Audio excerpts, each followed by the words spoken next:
What's up, everybody? It's your favorite Last Stand of the Record's favorite nerd, and today we are looking at MMC's Spartan, which is their Impactor.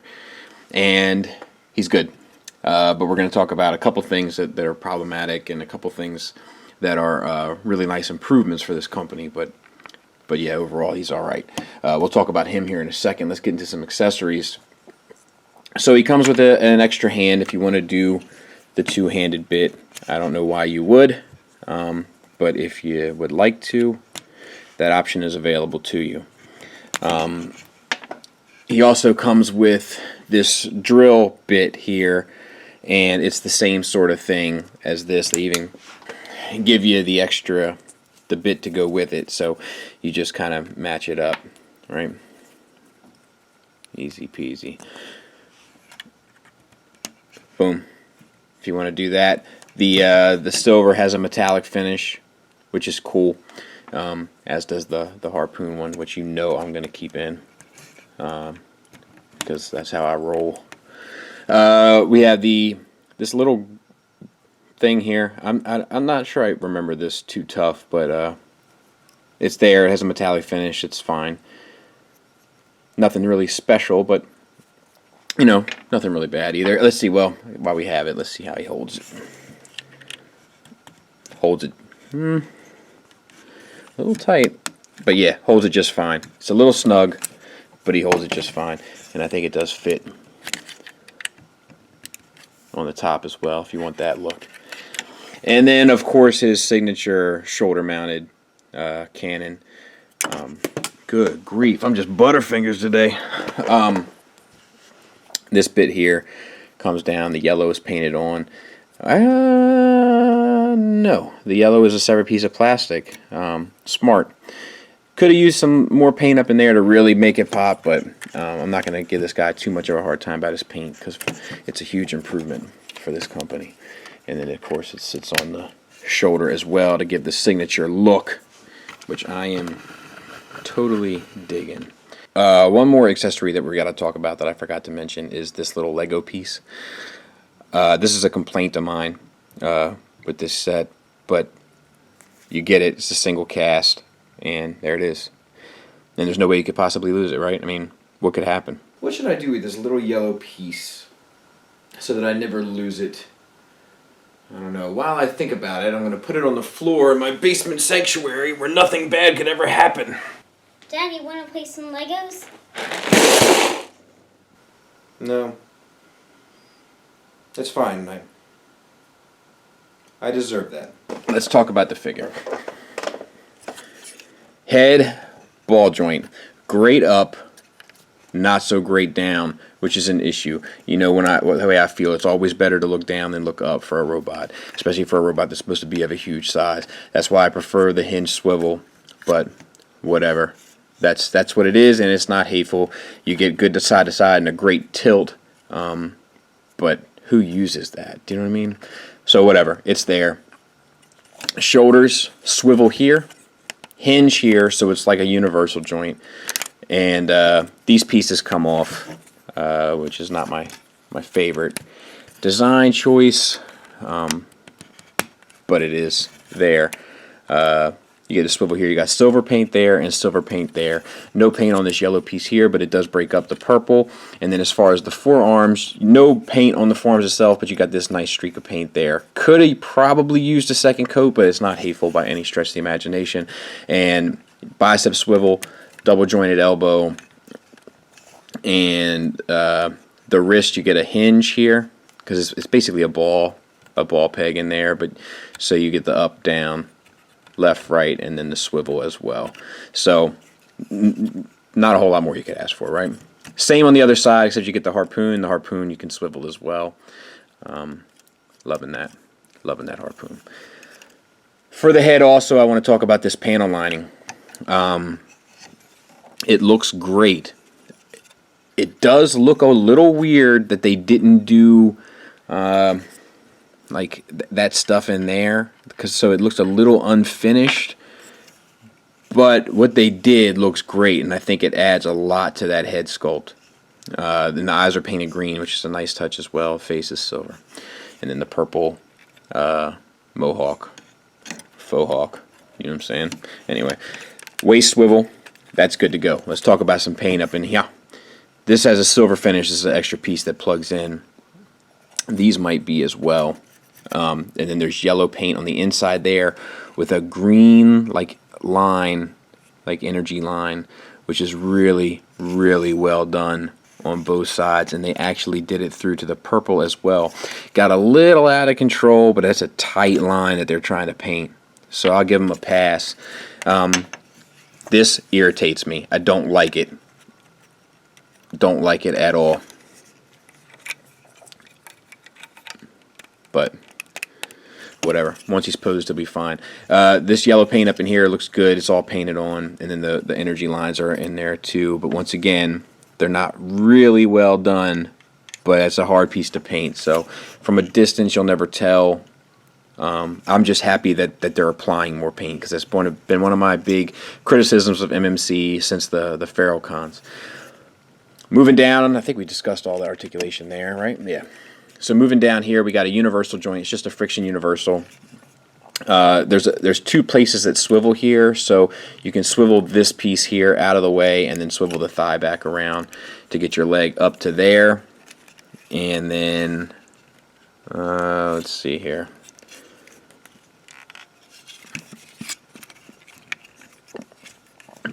Back to there. So definitely ample articulation there. And then you get the thigh swivel, as we've talked about, at two places. No paint up in here. This could have used a different color paint on that grate there. I think that would have been really nice on both sides. Knee, just a hinge. It looks like it should be ratcheted, but it's not. It's just a hinge, and it gets you shy of 90 degrees. So that's less than stellar as well. And then we have the red paint on there, which looks really sharp. The tank treads on here have a black paint on top of this gray that looks okay. You know, it's not fully painted like around the sides, but for a company that doesn't apply a lot of paint, we got black there, gray, gray, gray, and then the red. So I don't know. I'm having a hard time complaining about it. These little bits here hinge up to allow for the full ankle articulation, which gets you, it's basically a hinge with a ball joint. So you get the tilt, and then you get the rocker, and it's pretty outstanding articulation wise. I'll tell you, the feel is great too. Transformation wise, we're going to do this in a bit of a montage. So take off this accessory. You don't have to, I don't think, but I just like to have as much clearance on everything as possible. Also, the back cleans up really well. I mean, this seems a little unfinished, a little odd, but nothing really to complain about, just pointing it out. So yeah, what you do is you rotate here at the bicep and then pull these up. We're going to do this in a bit of a montage because I think it'll just help everyone see what's going on here, because there's a fair amount going on. And then plug that in there. You can have the hands, I think, however you want them. Same on the other side. God, I do not care for that.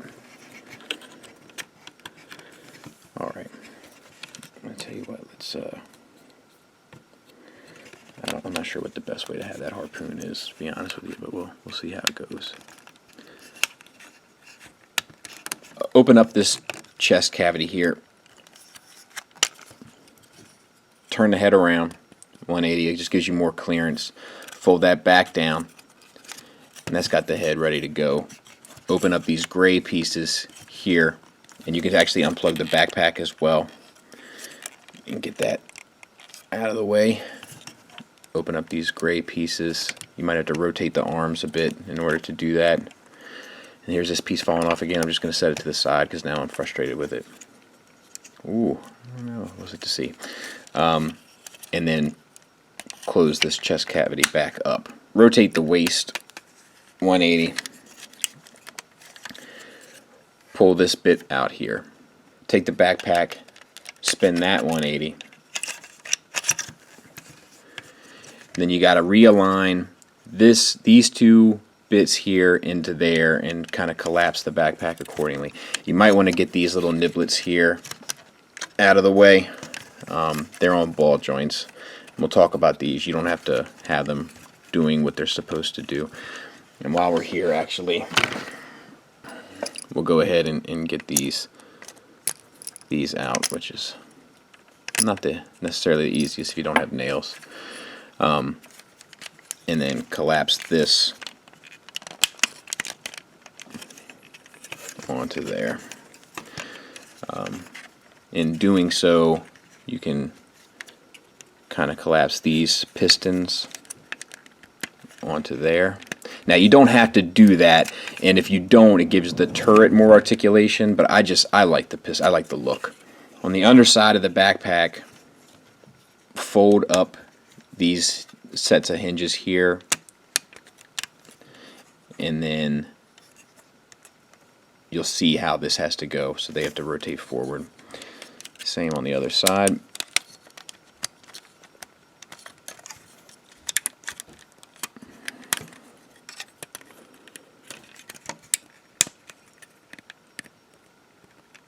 And then plug them together.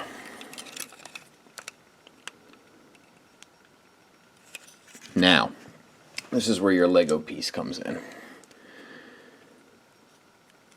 So plug that in, and then plug them together. Okay, so take this, the butt flap, plug that in, and then take these pieces here and move them around to the back. And that should keep everything kind of aligned for you. Now for the legs. Bring the feet down and swivel them around like the Predacons, the MMC Predacons, and then plug them back in there. Same on the other side.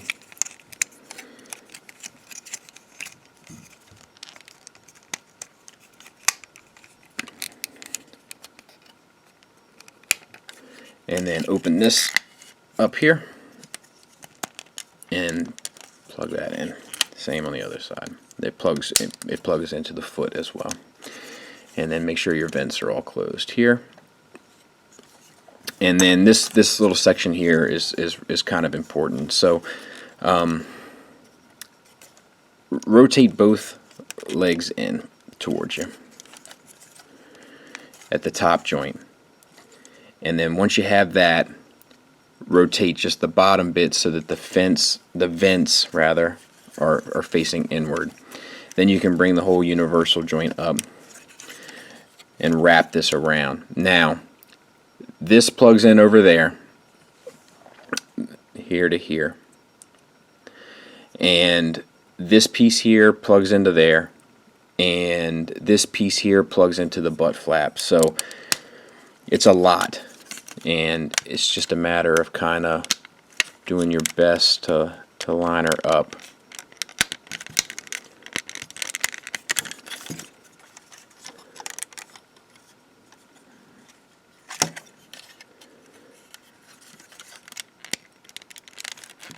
And it's not my favorite thing in the world to have to do. But I think that's it. All right.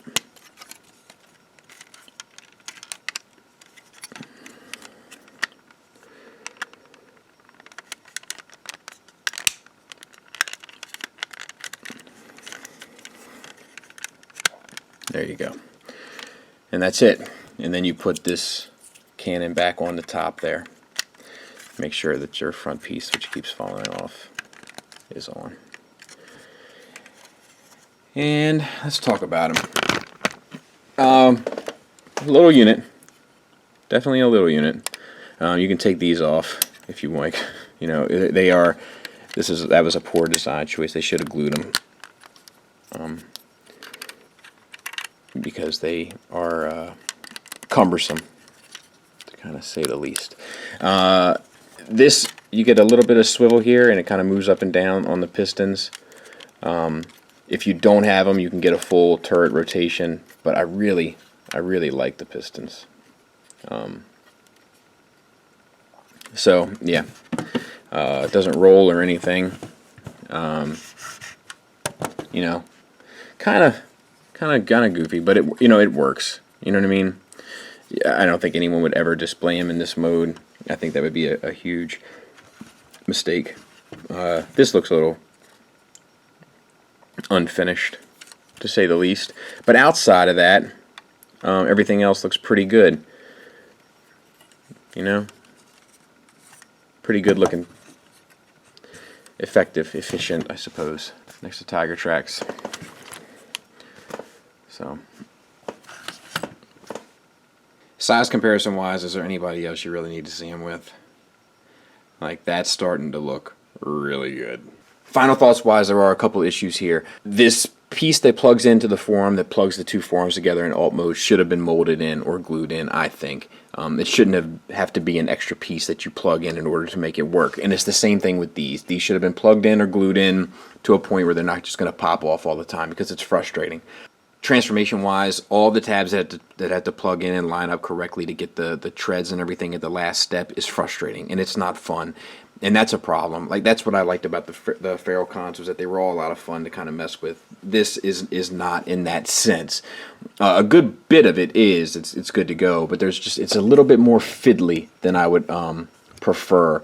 And like, if you can see, it's just trying to line them up, like right in there. I got a stress mark on this tab, a pretty significant stress mark, and that will fail if I continue to kind of put pressure on it. So also, it has a toe tilt here, so I forgot to mention that, I think, earlier in the articulation bit. But those are really my only gripes. Overall, it's a really good figure. The paint has been improved tenfold from what MMC is used to doing. I definitely commend them for that. I'd like to see more of that. That's good stuff. I like that. The articulation, definitely there. The playability of the figure is definitely there. The materials are great. It feels like one of the Feralcons. Like, it's back to that. I think that MMC definitely does better with larger figures. I think that this definitely confirms that. Like, their Voss is okay. Their Azalea, or whatever, the RC mold, is okay. All this stuff is okay. But those Predacons were on the money, and this guy's on the money too. Not as fun to transform, and there's a couple little hiccups along the road to get there, but other than that, pretty good figure. Definitely recommend him. Definitely need him on your record shelf, so I can't say enough good about him. Even to admit his flaws, there's more than enough here for me to say definitely pick this guy up. He's a great figure, and the action figure mode is on the money. So thanks for listening. Thanks for watching. Until next time, take care.